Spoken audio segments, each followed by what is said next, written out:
Guys, bagong project. Bali nakakuha tayo dito ng ng plumbing works. Plumbing works, downspout, water line. So kailangan na nila sa second floor. Kailangan na nila malagyan ng sleeving, kailangan na So first step is kailangan muna natin i-ocular talaga to guys. So para makita natin yung condition ng site. And then nakapag-usap na kami ni manager na gagawin muna natin ng quotation based sa bibigyan sa atin na plan.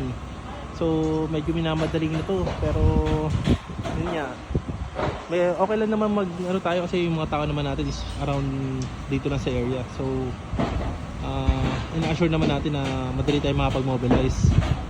So tayo na lang ang tinatanong, bali talagang binibigay na sa atin. So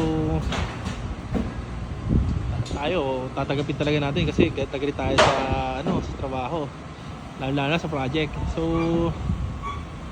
once makita natin yung once makita yung mga plan at POQ quotation na kagad, at hopefully next week na to, malagyan na ng tao. Maganda project to, ang laki pa.